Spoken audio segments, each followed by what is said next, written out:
Hi ನಮಸ್ತೆ ಎಲ್ಲರಿಗೂ Kannada studio YouTube channel ಸ್ವಾಗತ. ಸೊ ಇಂದಿನ ಸೆಷನ್ನಲ್ಲಿ ನಾವೇನು ನೋಡೋಣ ಅಂತ ಹೇಳಿದ್ರೆ, ಕಳೆದ 6 ತಿಂಗಳ ಮೀನ್ಸ್ ಜನವರಿ 2026ರಿಂದ ಜೂನ್ 2026ರವರೆಗೆ ಪ್ರಚಲಿತ ಘಟನೆಗಳಲ್ಲಿ ಕಂಡುಬರ್ತಕ್ಕಂಥ ಟಾಪ್ 400 ಕರೆಂಟ್ ಅಫೇರ್ಸ್ ಪ್ರಶ್ನೆಗಳ ಸರಣಿಯ 3ನೇ ಭಾಗದಲ್ಲಿ ಇವಾಗ 100 ಪ್ರಶ್ನೆಗಳನ್ನ ಈ ಒಂದು ಸೆಷನ್ನಲ್ಲಿ ನಾವು ಸಂಪೂರ್ಣವಾಗಿ ಡಿಸ್ಕಷನ್ ಮಾಡೋಣ, ಸರಿನಾ? ಸೊ ಇಲ್ಲಿವರೆಗೆ ನಾವು ಟೋಟಲಿ 200 ಪ್ರಶ್ನೆಗಳನ್ನು ಡಿಸ್ಕಷನ್ ಮಾಡಿದ್ವಿ ಇನ್ನು 2 ಸೆಷನ್ಗಳಲ್ಲಿ. ಓಕೆ, ಸೊ ಆ 2 ಸೆಷನ್ಗಳನ್ನ, ಆ 2 ಕ್ಲಾಸ್ಗಳನ್ನ ಯಾರು ನೋಡಿಲ್ಲ ಅಲ್ವಾ, ಪ್ಲೀಸ್ ನೀವು ಪ್ಲೇ ಲಿಸ್ಟಲ್ಲಿ ಹೋಗಿ ಚೆಕ್ ಮಾಡ್ಕೊಂಡು ನೋಡ್ಕೊಳ್ಳಿ. ಅದು ನಿಮಗೆ ಮುಂದಿನ ಎಕ್ಸಾಮ್ಗಳಲ್ಲಿ ಉಪಯೋಗ ಆಗುತ್ತೆ. Okay, and next some new aspirants ಸಹ ಕ್ಲಾಸನ್ನು ಕೇಳ್ತಾ ಇರ್ತೀರಾ. ಸೊ ಅವರಿಗೆ ಮತ್ತೆ ಡೌಟ್ ಇರುತ್ತೆ. ಸೊ ಏನು ಅಂತಂದರೆ, ಈ ಕ್ಲಾಸ್ ಯಾವ್ಯಾವ ಎಕ್ಸಾಮ್ಗೆ ಉಪಯೋಗ ಆಗುತ್ತೆ ಅಂತ. ಸೊ ಒಂದು 10 ಸೆಕೆಂಡಲ್ಲಿ ಹೇಳ್ತೀನಿ, ಕೇಳ್ಕೊಳ್ಳಿ. ಏನು ಅಂತಂದರೆ, ಸೆಂಟ್ರಲ್ ಗೌರ್ಮೆಂಟ್ ಹಾಗೆ ಸ್ಟೇಟ್ ಗೌರ್ಮೆಂಟ್ ನಡೆಸ್ತಕ್ಕಂಥ KA ಡಿಪಾರ್ಟ್ಮೆಂಟ್ ನಡೆಸ್ತಕ್ಕಂಥ ಯಾವುದೇ ಎಕ್ಸಾಮ್ ಇರಲಿ, ನಿಮಗೆ ಈ ಒಂದು ಕ್ಲಾಸ್ಗಳು ಉಪಯೋಗ ಆಗ್ತವೆ. ಹಾಗೆ ಸೆಂಟ್ರಲ್ ಗೌರ್ಮೆಂಟಿನ SSC ನಡೆಸ್ತಕ್ಕಂಥ ಯಾವುದೇ ಎಕ್ಸಾಮ್ ಆಗಿರಲಿ, RRB ನಡೆಸ್ತಕ್ಕಂಥ ಯಾವುದೇ ಎಕ್ಸಾಮ್ ಆಗಿರಲಿ, ಆ್ಯಂಡ್ ದೆನ್ ನೆಕ್ಸ್ಟ್ ಈ ಒಂದು ಸುಪ್ರೀಂ ಕೋರ್ಟ್ ಎಕ್ಸಾಮ್ ಆಗಿರಲಿ, ಡಿಫೆನ್ಸ್ ಎಕ್ಸಾಮ್ ಆಗಿರಲಿ, ಆ್ಯಂಡ್ ದೆನ್ ಬ್ಯಾಂಕ್ ಎಕ್ಸಾಮ್ಗಳಾಗಿರಲಿ, ಈ ಒಂದು ಕ್ಲಾಸ್ ನಿಮಗೆ ಉಪಯೋಗ ಆಗುತ್ತೆ, ಸರಿನಾ? ಸೊ ಹಾಗಾದ್ರೆ ಬನ್ನಿ, ತಡ ಮಾಡೋದು ಬೇಡ, ವಿಡಿಯೋನ ಸ್ಟಾರ್ಟ್ ಮಾಡುವ. ವಿಡಿಯೋ ಸ್ಟಾರ್ಟ್ ಮಾಡಿದ ಮುಂಚೆ ವಿಡಿಯೋ ಕೊನೆವರೆಗೂ ನೋಡಿ ಅಂತ ಹೇಳ್ತಾ, ಹಾಗೆ ವಿಡಿಯೋ ಕೊನೆವರೆಗೂ ನೋಡಿದ ನಂತರ ವಿಡಿಯೋ ಇಷ್ಟ ಆದರೆ ಪ್ಲೀಸ್ ವಿಡಿಯೋನ ಲೈಕ್ ಮಾಡಿ, ಸಬ್ಸ್ಕ್ರೈಬ್ ಮಾಡಿ. ಇಫ್ ನಿಮಗೆ ವಿಡಿಯೋ ಇಷ್ಟ ಆಗಲಿಲ್ಲ ಅಂದರೆ ಸೊ ಆಬ್ವಿಯಸ್ಲಿ ಡಿಸ್ಲೈಕ್ ಮಾಡಿ ಅಂತ ಹೇಳ್ತಾ, ಸೊ ಹಾಗಾದ್ರೆ ಬನ್ನಿ ಮೊದಲ ಪ್ರಶ್ನೆ ಏನಿದೆ ಅಂತ ನೋಡುವ. ಏನಿದೆ ಮೊದಲ ಪ್ರಶ್ನೆ?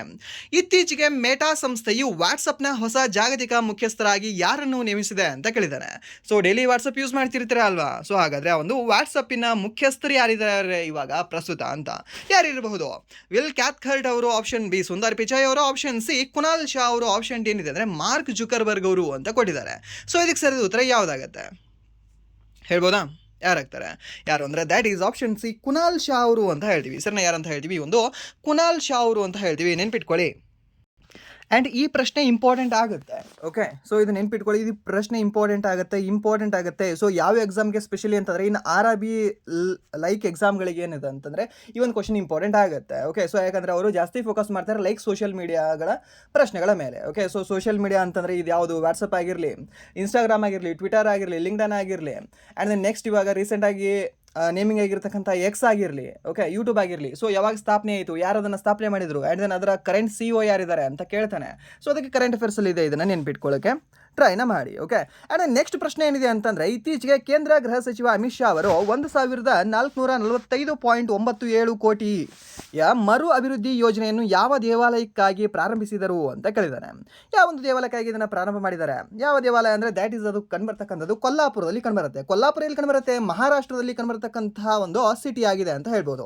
ಈ ಕೊಲ್ಲಾಪುರದಲ್ಲಿ ಕಂಡುಬರ್ತಕ್ಕಂತಹ ಮಹಾಲಕ್ಷ್ಮಿ ದೇವಸ್ಥಾನಕ್ಕೆ ಎಷ್ಟು ಅನುದಾನವನ್ನು ಬಿಡುಗಡೆ ಮಾಡಿದ್ದಾರೆ ಅಂತಂದರೆ 1,445,97 ಬಿಡುಗಡೆ ಮಾಡಿದ್ದಾರೆ. ಓಕೆ, ಸೊ ಇಲ್ಲಿ ಏನಿದೆ ಅಂತಂದರೆ, ಇಲ್ಲೊಂದು ಪಾಯಿಂಟ್ ಇದೆ. ಸೊ ಅದನ್ನು ಪಾಯಿಂಟ್ ಅಂತ ತೊಗೊಳ್ಬಿಡಿ, ಅದನ್ನು 1445 ಅಂತ ಇದನ್ನು ತೊಗೊಳ್ಳಿ. ಓಕೆ, ಇಲ್ಲ ಕಾಮ ಇದೆ. ಓಕೆ, ಸೊ ಇದನ್ನು ನೆನ್ಪಿಟ್ಕೊಳ್ಳಿ. ಯಾವುದು ಅಂತಂದರೆ ಒಂದು ಕರ್ವೀರ್ ನಿವಾಸಿನಿ ಮಹಾಲಕ್ಷ್ಮಿ ದೇವಸ್ಥಾನ ಅಂತ ಹೇಳ್ತೀವಿ. ಸೊ ಇದನ್ನು ಅಂಬಾಬಾಯಿ ದೇವಸ್ಥಾನ ಅಂತ ಸಹ ಹೇಳ್ತೇವೆ. ಸೊ ಇನ್ ರೀಸೆಂಟ್ಲಿ ಅನ್ನೋದಕ್ಕಿಂತ ಇನ್ ಜುಲೈಯಲ್ಲಿ, ಓಕೆ, ಸೊ ಜುಲೈಯಲ್ಲಿ ಇದು ನ್ಯೂಸಲ್ಲಿ ಇತ್ತು. ಆ್ಯಂಡ್ ನೆಕ್ಸ್ಟ್ ಇದನ್ನು ಅನುದಾನ ಬಿಡುಗಡೆ ಮಾಡಿರ್ತಕ್ಕಂಥದ್ದು ಜೂನ್ ಮಂತಲ್ಲಿ. ಓಕೆ, ಸೊ ಅದಕ್ಕೆ ಇದನ್ನು ಕೇಳೋ ಚಾನ್ಸಸ್ ಇರುತ್ತೆ, ನೆನ್ಪಿಟ್ಕೊಳ್ಳಿ. ಆ್ಯಂಡ್ ನೆಕ್ಸ್ಟ್ ನಿಮಗೆ ಇನ್ನೊಂದು ಸಹ ಗೊತ್ತಿರ್ಬೋದು, ಏನು ಅಂತಂದರೆ ಈ ಕೊಲ್ಹಾಪುರ ಮಹಾಲಕ್ಷ್ಮಿಗೆ ತನ್ನ ಎಡಗೈ ಹೆಬ್ಬರಳನ್ನು ಅರ್ಪಿಸಿರ್ತಕ್ಕಂಥ ದೊರೆ ಯಾರು ಅಂತ ಯಾರಿರಬಹುದು? ಅಮೋಘ ವರ್ಷ ನೃಪತುಂಗ, ನೆನ್ಪಿಟ್ಕೊಳ್ಳಿ. ಓಕೆ, ಆ ರಾಷ್ಟ್ರಕೂಟರ ದೊರೆಯಾಗಿರ್ತಕ್ಕಂಥ ಅಮೋಘ ವರ್ಷ ನೃಪತುಂಗ ತನ್ನ ಒಂದು ಸಮಯದಲ್ಲಿ ಬರಗಾಲ ಬಂದಿರುತ್ತೆ. ಸೊ ಬರಗಾಲ ಪರಿಹಾರ ಆಗಬೇಕು ಅಂದರೆ ಏನು ಮಾಡಬೇಕು ಅಂತ ಆತನ ಗುರುಗಳ ಹತ್ರ ಕೇಳಿದಾಗ ಅವ್ರೇನು ಅಂತ ಹೇಳ್ತಾರೆ, ಓಕೆ, ಸೊ ಈ ತಾಯಿಗೆ ಹೋಗಿ ನೀನು ಬೆರಳನ್ನು ಅರ್ಪಿಸು ಅಂತ ಹೇಳ್ತಾರೆ. ಓಕೆ, ಸೊ ಅವಾಗ ಏನು ಮಾಡ್ತಾರೆ ಇವರು? ಬೆರಳನ್ನು ಅರ್ಪಿಸ್ತಾರೆ. ಸೊ ಯಾವ ಒಂದು ದೇವಿಗೆ ಅಂತಂದರೆ ಇದೇ ಅಂಬಾಬಾಯಿಗೆ. ಓಕೆ, ಅಂಬಾಭವಾನಿ ಅಂತ ಹೇಳ್ತೀವಿ, ಇದೇ ಮಹಾಲಕ್ಷ್ಮಿಗೆ. ಸೊ ಅಂಬಾಬಾಯಿ, ಅಂಬಾಭವಾನಿ ಅಂತಂದರೆ ನಿಮಗೆ ತುಳಜಾಪುರ ನೆನಪು ಬರುತ್ತೆ. ಓಕೆ, ತುಳಜಾಪುರ ಅಲ್ಲ, ತುಳಜಾಪುರದಲ್ಲೂ ಸಹ ಇರತಕ್ಕಂತಹ ಮಾತೆ ತುಳಜಾಭವಾನಿ, ಅಂಬಾಭವಾನಿ ಅಂತ ಹೇಳ್ತೀವಿ. ಹಾಗೆ ಇಲ್ಲಿ ಕಂಡುಬರ್ತಕ್ಕಂಥ ದೇವಿಯೂ ಸಹ ಮಹಾಲಕ್ಷ್ಮಿ ಅಂತ ಹೇಳ್ತೀವಿ. ಸೊ ಅವರನ್ನು ನಾವು ಅಂಬಾಬಾಯಿ ಅಂತ ಸಹ ಕರಿತೀವಿ ಇನ್ ನಾರ್ತ್ ಕರ್ನಾಟಕ, ಹಾಗೆ ಈ ಸೌತ್ ಮಹಾರಾಷ್ಟ್ರದಲ್ಲಿ. Okay, and next Time Out ನಿಯತಕಾಲಿಕೆಯ 2026 ವಿಶ್ವದ 20 ಶ್ರೇಷ್ಠ ಸಾಂಸ್ಕೃತಿಕ ನಗರಗಳ ಪಟ್ಟಿಯಲ್ಲಿ ಸ್ಥಾನ ಪಡೆದಿರುವ ಏಕೈಕ ಭಾರತೀಯ ನಗರ ಯಾವುದು ಅಂತ ಕೇಳಿದ್ದಾನೆ. ಓಕೆ, ಸೊ ಯಾರ ಒಂದು ನಿಯತಕಾಲಿಕೆಯ ಪ್ರಕಾರ? ಟೈಮ್ ಔಟ್ ನಿಯತಕಾಲಿಕೆಯ ಪ್ರಕಾರ. ಸೊ 2026ರಲ್ಲಿ 20 ಶ್ರೇಷ್ಠ ಸಾಂಸ್ಕೃತಿಕ ನಗರಗಳ ಪಟ್ಟಿಯನ್ನು ಮಾಡಿದ್ದಾರೆ ಅಂತೆ. ಹಾಗಾದರೆ ಅದರಲ್ಲಿ ಏಕೈಕ ನಮ್ಮ ಭಾರತೀಯ ನಗರವೂ ಸಹ ಸ್ಥಾನ ಪಡೆದಿದೆ ಅಂತೆ. ಹಾಗಾದರೆ ಆ ಒಂದು ನಗರ ಯಾವುದು ಅಂತ? ಯಾವ್ದು ಇರ್ಬೋದು ಆ ನಗರ? ಯಾವ ನಗರ ಅಂದರೆ ದ್ಯಾಟ್ ಈಸ್ ಒಂದು ಜೈಪುರ ಅಂತ ಹೇಳ್ತೀವಿ. ಯಾವುದಂದರೆ ಆಪ್ಷನ್ ಎ ಜೈಪುರ ಅಂತ ಹೇಳ್ತೀವಿ. ಇದನ್ನು ಸಹ ನೀವು ನೆನ್ಪಿಟ್ಕೊಳ್ಳಿ. ಓಕೆ, ಜೈಪುರ ಅಂತಕ್ಕಂಥದ್ದು ಏನಾಗಿದೆ ಅಂದರೆ, ಸೊ ಈ 20 ಸಾಂಸ್ಕೃತಿಕ ನಗರಗಳ ಪಟ್ಟಿಯಲ್ಲಿ ಸ್ಥಾನ ಪಡೆದಿರತಕ್ಕಂಥ ಏಕೈಕ ಭಾರತೀಯ ನಗರವಾಗಿದೆ ನಮ್ಮ ಭಾರತದಿಂದ. ಆ್ಯಂಡ್ ನೆಕ್ಸ್ಟ್ ಪ್ರಶ್ನೆ, ಇತ್ತೀಚೆಗೆ ಫಿಫಾ ವಿಶ್ವಕಪ್ ಪಂದ್ಯದಲ್ಲಿ ಸ್ಪೇನ್ ವಿರುದ್ಧ ಪಂದ್ಯಶ್ರೇಷ್ಠ ಪ್ರಶಸ್ತಿ ಪಡೆದ ಗೋಲ್ ಕೀಪರ್ ಓಜಿನ್ಹಾ ಯಾವ ಅಂತಾರಾಷ್ಟ್ರೀಯ ತಂಡವನ್ನು ಪ್ರತಿನಿಧಿಸುತ್ತಾರೆ ಅಂತ ಕೇಳಿದ್ದಾರೆ. ಸೊ ಯಾವ ಒಂದು ತಂಡವನ್ನು ಇವರು ಪ್ರತಿನಿಧಿಸ್ತಾರೆ, ಯಾವ ತಂಡ ಅಂದರೆ ದ್ಯಾಟ್ ಈಸ್ ಈ ಕೇಪ್ ವಾರ್ಡೆ ಅಂತ ಹೇಳ್ತೀವಿ ಈ ಸರಿನಾ. ಸರ್ ಇವರು ಯಾಕೆ ಇಂಪಾರ್ಟೆಂಟ್ ಆಗ್ತಾರೆ, ಈ ಕ್ವಶನ್ ಯಾಕೆ ಕೇಳಿದ್ದೀರಾ ಅಂತಂದರೆ ಜಾಸ್ತಿ ಫಿಫಾ ವರ್ಲ್ಡ್ ಕಪ್ ಯಾರು ಫಾಲೋ ಮಾಡ್ತಿರ್ತೀರಲ್ವಾ, ಸೊ ಅವ್ರಿಗೆ ಇದು ಗೊತ್ತಿರುತ್ತೆ. ಓಕೆ, ಸೊ ಜಾಸ್ತಿ ಸ್ವಲ್ಪ ಫೇಮಸ್ ಆಗಿದ್ದಾರೆ ಇವರು ಈ ಫಿಫಾ ವರ್ಲ್ಡ್ ಕಪ್ಪಲ್ಲಿ.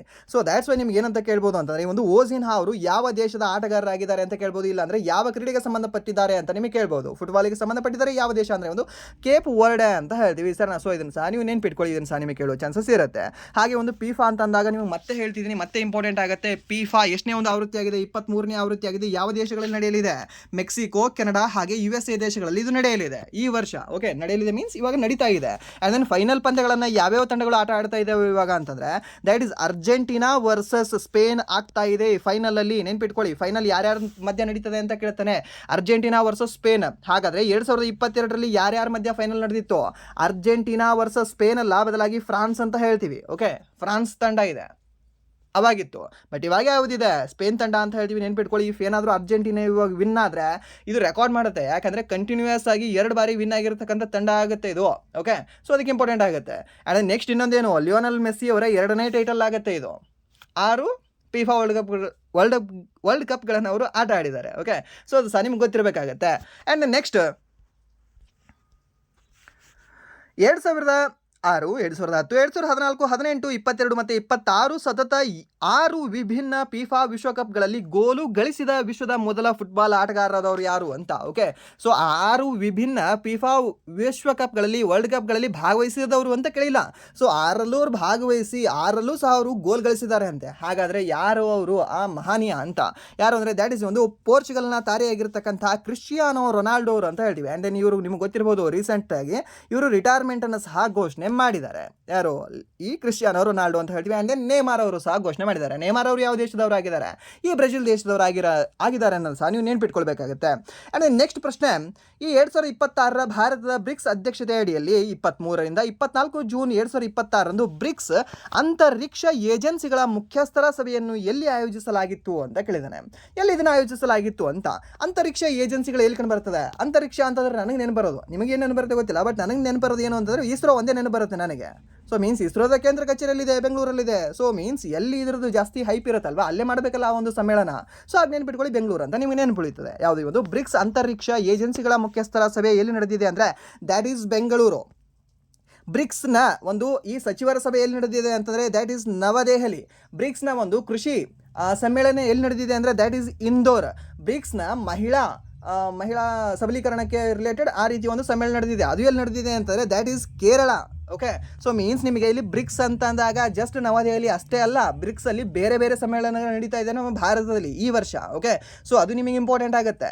ನಾರ್ಮಲ್ ಆಗಿ ಈ ರೀತಿ ಕ್ವಶನ್ಗಳನ್ನು ನಿಮಗೆ ಫ್ರೇಮ್ ಮಾಡ್ತಾನೆ ಈ ವರ್ಷ. ನೀವು ಬ್ರಿಕ್ಸಲ್ಲಿ ನಡೆದಿತ್ತು ಯಾವ ದೇಶ ಅಂತಂದರೆ ಜಸ್ಟ್ ನಿಮಗೆ ಭಾರತ ಅಂತ ಕೊಡಲ್ಲ. ಓಕೆ, ಇದನ್ನು ತೆಗೆದಾಕ್ಬಿಡಿ ತಲೆಯಿಂದ. ಸೊ ಈಸಿ ಅದು ಕ್ವಶನ್ ನಿಮಗೆ. 18ನೇ ಬ್ರಿಕ್ಸ್ ಸಮ್ಮೇಳನ ಯಾವ ದೇಶದಲ್ಲಿ ನಡೆದಿತ್ತು, ಭಾರತ ದೇಶದಲ್ಲಿ ನಡೀತಿದೆ. ಓಕೆ, ನಡೀತಾ ಇದೆ ಇವಾಗ, ಬಟ್ ಅದನ್ನು ಕೊಡಲ್ಲ, ಯಾಕಂದರೆ ಅದು ಎಲ್ಲರಿಗೂ ಸಹ ಗೊತ್ತಿದೆ. ಬಟ್ ಅದರ ಬದಲಾಗಿ ಈ ಮಹಿಳಾ ಸಬಲೀಕರಣ ಸಭೆಯಲ್ಲಿ ನಡೆದಿದೆ ಕೇರಳ. ಆ್ಯಂಡ್ ನೆಕ್ಸ್ಟ್ ಕೃಷಿ ಸಭೆಯಲ್ಲಿ ನಡೆದಿದೆ ಇನ್ನು ಮಧ್ಯಪ್ರದೇಶ, ಮೀನ್ಸ್ ಇಂದೋರ್ ಅಂತ ಹೇಳ್ತೀವಿ. ಆ್ಯಂಡ್ ನೆಕ್ಸ್ಟ್ ಯಾವುದು ಅಂತಂದರೆ ಒಂದು ಅಂತರಿಕ್ಷ ಏಜೆನ್ಸಿಗಳ ಮುಖ್ಯಸ್ಥರ ಸಭೆಯಲ್ಲಿ ನಡೆದಿದೆ, ದಟ್ ಈಸ್ ಇನ್ ಕರ್ನಾಟಕ, ಇನ್ ಬೆಂಗಳೂರು ಅಂತ ಹೇಳ್ತೀವಿ. ಸೊ ಈ ರೀತಿ ಡೆಪ್ತ್ ಆಗಿ ಕೇಳ್ತಾನೆ, ಅದಕ್ಕೆ ನೀವು ಡೆಪ್ತ್ ಆಗಿ ಸ್ವಲ್ಪ ಪ್ರಿಪೇರ್ನ ಆಗಬೇಕಾಗುತ್ತೆ. ಆ್ಯಂಡ್ ನೆಕ್ಸ್ಟ್ ಪ್ರಶ್ನೆ, ಅಂತಾರಾಷ್ಟ್ರೀಯ ಮಹಿಳಾ ರಾಜತಾಂತ್ರಿಕ ದಿನವನ್ನು ಪ್ರತಿ ವರ್ಷ ಯಾವಾಗ ಆಚರಿಸಲಾಗ್ತದೆ ಅಂತ ಕೇಳ್ತಾನೆ. ಮಹಿಳಾ ರಾಜತಾಂತ್ರಿಕ ದಿನ means the day of women in diplomacy ಅಂತ ಹೇಳ್ಬೋದು ಇನ್ ಇಂಗ್ಲೀಷಲ್ಲಿ ಹೇಳೋದಾದರೆ. ಹಾಗಾದರೆ ಯಾವ ದಿನ ಆಚರಣೆ ಮಾಡ್ತೀವಿ, ಯಾವ ದಿನ ಅಂದರೆ 24 ಜೂನ್ಗೆ ನಾವು ಆಚರಣೆ ಮಾಡ್ತೇವೆ. ಓಕೆ, ಇದನ್ನು ಸಹ ನೀವು ನೆನ್ಪಿಟ್ಕೊಳ್ಳಿ. ಆ್ಯಂಡ್ ದೆನ್ ಈ ಡೇಟ್ಗಳು, ಸ್ಪೆಸಿಫಿಕ್ ಡೇಗಳು ಹೇಗೆ ನೆನಪಿಟ್ಕೊಳ್ಳೋದು ಅಂತ ಸಾಕಷ್ಟು ಕೇಳ್ತಾ ಇರ್ತೀರ. ಓಕೆ, ಸೊ ಇದಕ್ಕೇನಿಲ್ಲ, ಸಿಂಪಲ್ ಟ್ರಿಕ್. ನಿಮಗೆ ಯಾರ್ಯಾರ್ದು ಗೊತ್ತಿದೆ ಅಲ್ವಾ ಡೇಟ್ಗಳು, ಮೀನ್ಸ್ ಬರ್ತ್ಡೇ ಡೇಟ್ಗಳು, ಅವುಗಳಿಗೆ ಲಿಂಕ್ ಮಾಡ್ತಾ ಹೋಗ್ಬಿಡಿ.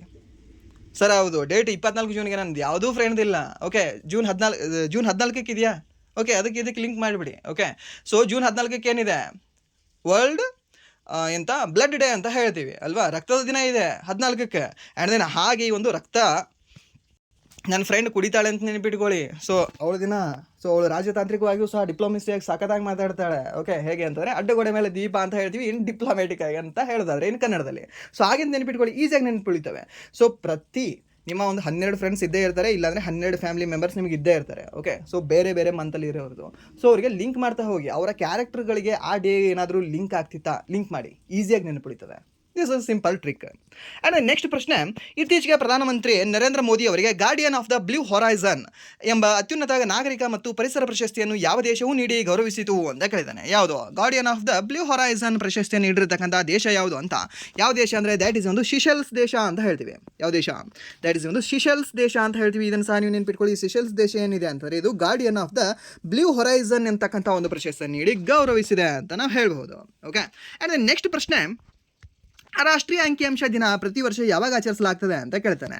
ರಾಷ್ಟ್ರೀಯ ಅಂಕಿಅಂಶ ದಿನವನ್ನು ನಾವು ಯಾವಾಗ ಆಚರಣೆ ಮಾಡ್ತೀವಿ ಪ್ರತಿ ವರ್ಷ?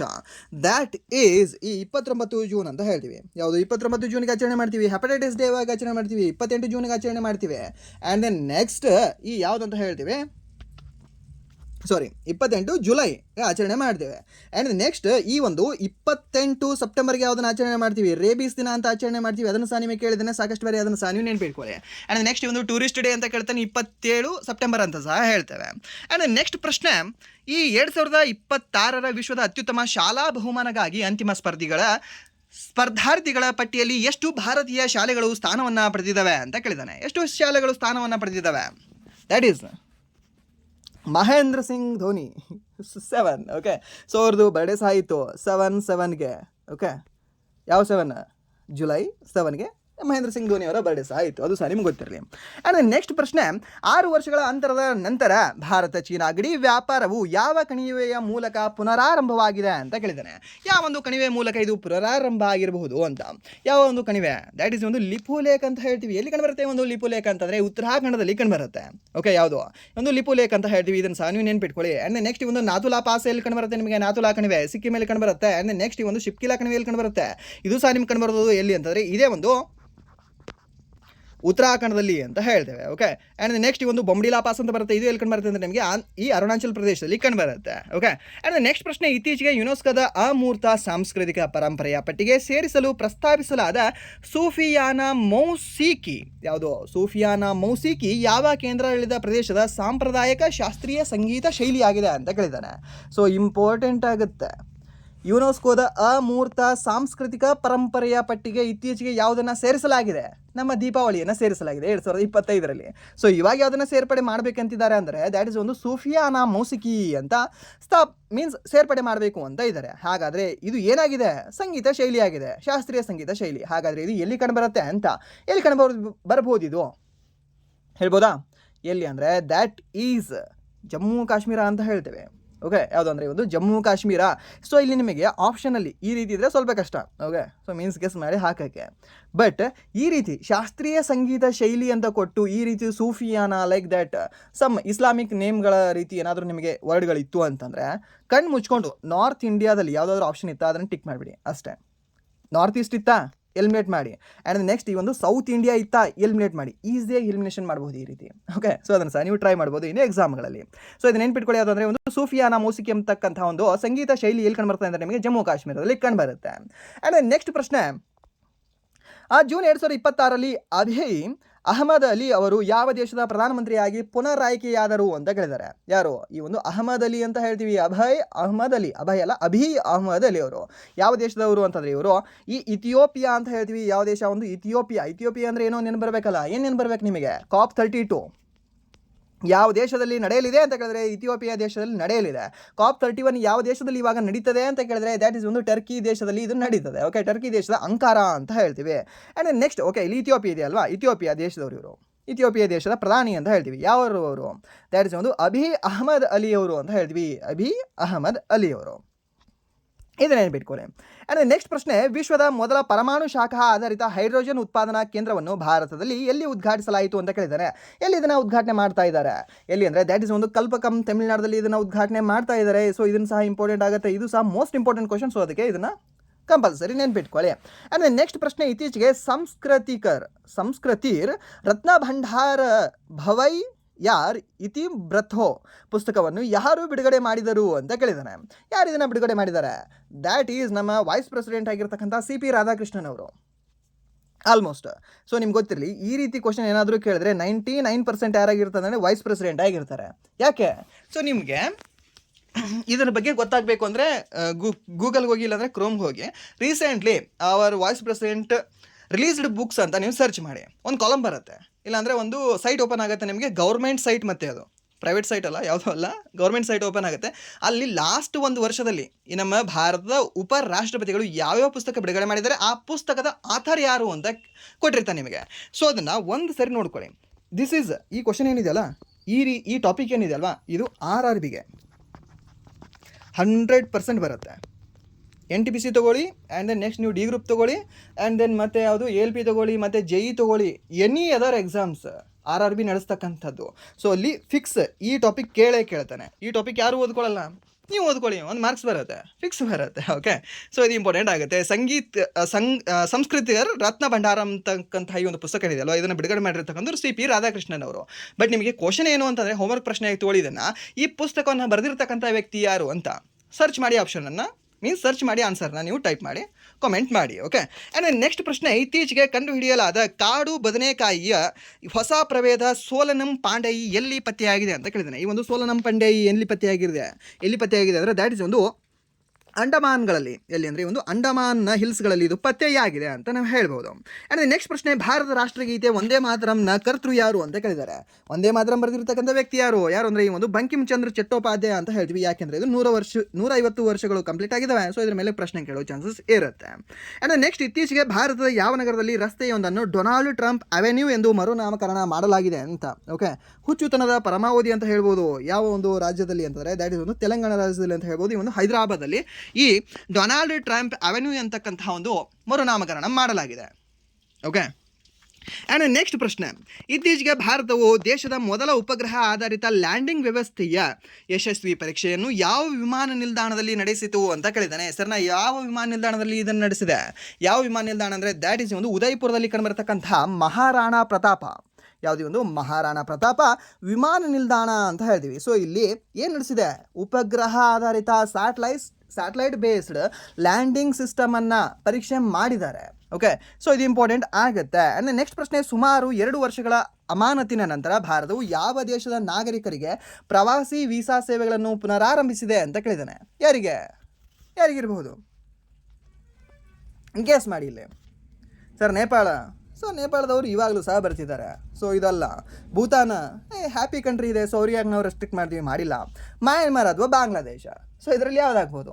ಸೊ ಅತಿ ಹೆಚ್ಚು ಇವಾಗ ಸ್ವಲ್ಪ ಗಲಭೆ ಇರೋದು ಯಾವುದು? ಬಾಂಗ್ಲಾದೇಶ. ಸೊ ಆಪ್ಷನ್ ಯಾವುದಾಗಿರ್ಬೋದು? ಆಪ್ಷನ್ ಡಿ, ಬಾಂಗ್ಲಾದೇಶ ಅಂತ ಹೇಳ್ತೇವೆ. ಸೊ ಈ ರೀತಿ ನೀವು ಗೆಸ್ ಮಾಡಿ ಆನ್ಸರ್ ಹೇಳ್ಬೋದು. ಇಲ್ಲ ಅಂತಂದರೆ ಸ್ವಲ್ಪ ಮೈಂಡ್ ಓಡಿಸಿ ಸಹ ನೀವು ಆನ್ಸರ್ ಹೇಳ್ಬೋದು. ಅಂದರೆ ನೆಕ್ಸ್ಟ್ ಪ್ರಶ್ನೆ, ಜೂನ್ 2026ರಲ್ಲಿ ಫಿಫಾ ನಿಯಮಗಳ ಉಲ್ಲಂಘನೆಗಾಗಿ ಯಾವ ದೇಶದ ಫುಟ್ಬಾಲ್ ಸಂಘವನ್ನು ಅಮಾನತುಗೊಳಿಸಿದೆ ಅಂತ ಕೇಳಿದ್ರೆ ದ್ಯಾಟ್ ಈಸ್ ನೇಪಾಳ ಅಂತ ಹೇಳ್ತೀವಿ. ಹೆಸರನ್ನ ಯಾವುದು ಅಂತ ಹೇಳ್ತೀವಿ? ಒಂದು ನೇಪಾಳ ಅಂತ ಹೇಳ್ತೀವಿ. ಯಾಕೆ ಇದು ಇಂಪಾರ್ಟೆಂಟ್ ಆಗುತ್ತೆ ಅಂದರೆ ಫಿಫಾ ನ್ಯೂಸಲ್ಲಿ ಇದು ಇಂಪಾರ್ಟೆಂಟ್ ಇದೆ. ಆ್ಯಂಡ್ ನೆಕ್ಸ್ಟ್ ಈ ನೇಪಾಳ ಅನ್ನತಕ್ಕಂಥದ್ದು ನಮ್ಮ ಭಾರತದ ನೇಬರಿಂಗ್ ಕಂಟ್ರಿ ಆಗಿದೆ. ಸೊ ದ್ಯಾಟ್ಸ್ ವೈ ಇದು ಇಂಪಾರ್ಟೆಂಟ್ ಆಗುತ್ತೆ. ಆ್ಯಂಡ್ ನೆಕ್ಸ್ಟ್ ಪ್ರಶ್ನೆ, ಸುದ್ದಿಯಲ್ಲಿದ್ದ ಹೆಮಿಸ್ ಹಬ್ಬ ಯಾವ ಒಂದು ಕೇಂದ್ರಾಡಳಿತ ಪ್ರದೇಶದಲ್ಲಿ ಕಂಡುಬರುತ್ತೆ? ಲಡಾಖಲ್ಲಿ ಕಂಡುಬರುತ್ತೆ. Simple question. ಹೆಮಿಸ್ ಹಬ್ಬ ಸ್ಟಾಟಿಕಲ್ಲಿ ನೀವು ಓದಿರಲ್ಲ ಸಾಕಷ್ಟು ಸರಿ. Simple question. ಇದು ಕರೆಂಟ್ ಅಫೇರ್ಸ್ ಅಂತ ಕನ್ಸಿಡರ್ ಏನು ಮಾಡೋದು ಬೇಕಾಗಿಲ್ಲ. ಜಸ್ಟ್ ನೀವು ಸ್ಟ್ಯಾಟಿಕ್ ಅಂತ ಕನ್ಸಿಡರ್ ಮಾಡಿದ್ರೆ ಸಾಕು. ಆ್ಯಂಡ್ ನೆಕ್ಸ್ಟ್, ಅಂಬುಬಾಚಿ ಮೇಳ ಎಲ್ಲಿ ಕಂಡುಬರುತ್ತೆ? ಅಂಬುಬಾಚಿ ಮೇಳ 2026 ಯಾವ ರಾಜ್ಯದಲ್ಲಿರುವ ಕಾಮಾಖ್ಯ ದೇವಸ್ಥಾನದಲ್ಲಿ ಆಯೋಜಿಸಲಾಯಿತು ಅಂದರೆ ದ್ಯಾಟ್ ಇಸ್ ಒಂದು ಅಸ್ಸಾಂ ಅಂತ ಹೇಳ್ತೀವಿ. ಸೊ ಇವಾಗ ಆ್ಯಕ್ಚುಲಿ ಜಾತ್ರೆ ನಡೀತಾ ಇದೆ. ಎಲ್ಲಿ? ಇನ್ ಅಸ್ಸಾಮಲ್ಲಿ ಅಂತ ಹೇಳ್ತೀವಿ. ಇದನ್ನು ಯಾವ ದೇವಸ್ಥಾನ ಅಂದರೆ ಒಂದು ಕಾಮಾಖ್ಯ ದೇವಸ್ಥಾನ ಅಂತ ಹೇಳ್ತೀವಿ. ಸೊ ಇಲ್ಲಿ ಸಹ ಒಂದು ನಿಮಗೆ ಒಂದು ಟ್ರಿಕ್ನ ನಾನು ಹೇಳೋಕ್ಕೆ ಯೂಸ್ ಮಾಡ್ತೇನೆ. ಏನು ನಾರ್ಮಲ್ ಆಗಿ ಕ್ವಶನ್ ಕೇಳ್ತಾನೆ ಇನ್ನು SSC ಎಕ್ಸಾಮಲ್ಲಿ, ಬೇರೆ ಎಕ್ಸಾಮಲ್ಲಿ ಕೇಳಲ್ಲ, ಲೈಕ್ ಯಾವ ಮಂತಲ್ಲಿ ಏನು ಅಂತ ಏನು ಕೇಳ್ತಾನೆ ಅಂತಂದರೆ, ಇವಾಗ ಕಾಮಾಖ್ಯ ದೇವಸ್ಥಾನದಲ್ಲಿ ಅಂಬುಬಾಚಿ ಮೇಳ ನಡೀತಾ ಇದೆ. ಸೊ ಈ ಒಂದು ಅಂಬುಬಾಚಿ ಮೇಳ ಅಥವಾ ಈ ಒಂದು ಅಂಬುಬಾಚಿ ಜಾತ್ರೆ ಯಾವ ತಿಂಗಳಲ್ಲಿ ನಡೀತದೆ ಅಂತ. ಓಕೆ, ಸೊ ಇಲ್ಲಿ ನೀವು ಗೆಸ್ ಮಾಡ್ಬೋದು ಅಂತ ಎಲಿಮಿನೇಟ್ ಮಾಡಬಹುದು. ಹೇಗೆ ಎಲಿಮಿನೇಟ್ ಮಾಡಬಹುದು?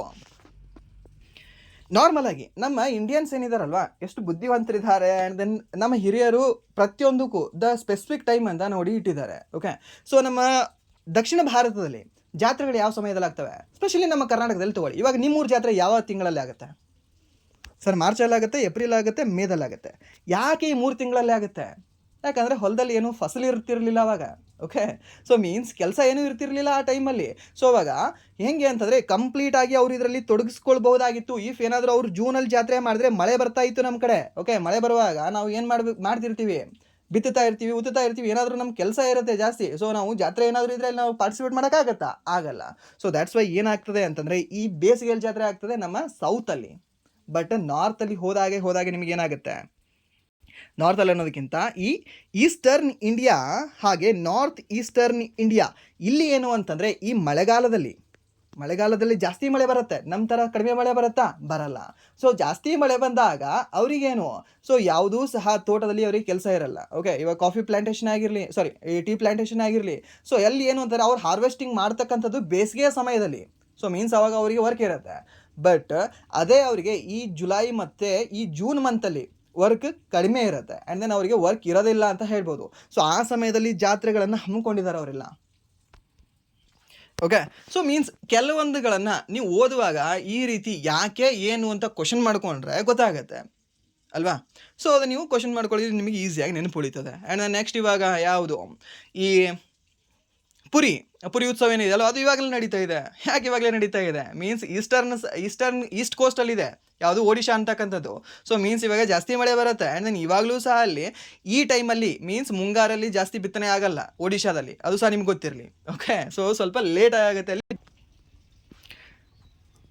ಸರಿನಾ. ಓಕೆ, ಆ್ಯಂಡ್ ನೆಕ್ಸ್ಟ್ ಪ್ರಶ್ನೆ ಬರುವ ಇವಾಗ ಏನಿದೆ ಅಂದರೆ ನೆಕ್ಸ್ಟ್ ಪ್ರಶ್ನೆ, ಅಂತಾರಾಷ್ಟ್ರೀಯ ಸೂಕ್ಷ್ಮ ಸಣ್ಣ ಮತ್ತು ಮಧ್ಯಮ ಉದ್ಯಮಗಳ ದಿನವನ್ನು ಪ್ರತಿ ವರ್ಷ ಯಾವಾಗ ಆಚರಿಸಲಾಗ್ತದೆ ಅಂತ ಕೇಳಿದ್ರೆ, MSME ಡೇ ಯಾವಾಗ ಆಚರಣೆ ಮಾಡ್ತೀವಿ ನಾವು ಪ್ರತಿ ವರ್ಷ? MSME ಡೇನ ಆಚರಣೆ ಮಾಡ್ತಕ್ಕಂಥದ್ದು ಪ್ರತಿ ವರ್ಷ ನಾವು 27 ಜೂನ್ಗೆ ಆಚರಣೆ ಮಾಡ್ತೀವಿ. ಸರ್ನ ಯಾವಾಗ ಆಚರಣೆ ಮಾಡ್ತೀವಿ ಅಂದರೆ ಈ ಒಂದು 27 ಜೂನ್ಗೆ ಆಚರಣೆ ಮಾಡ್ತೇವೆ. ಆ್ಯಂಡ್ ನೆಕ್ಸ್ಟ್ ಪ್ರಶ್ನೆ, ಇತ್ತೀಚೆಗೆ ಕೇಂದ್ರ ಸರ್ಕಾರವು ಶಾಲಾ ಶಿಕ್ಷಣಕ್ಕಾಗಿ ಯಾವ ವೇದಿಕೆಯನ್ನು ಅಧಿಕೃತ ಏಕ್ ರಾಷ್ಟ್ರ ಏಕ್ ಡಿಜಿಟಲ್ ಪ್ಲಾಟ್ಫಾರ್ಮ್ ಎಂದು ಘೋಷಿಸಿದೆ ಅಂತ ಕೇಳಿದ್ದಾನೆ. ಯಾವುದನ್ನು ಘೋಷಣೆ ಮಾಡಿದೆ, ಯಾವುದು ಅಂದರೆ ದ್ಯಾಟ್ ಈಸ್ ಒಂದು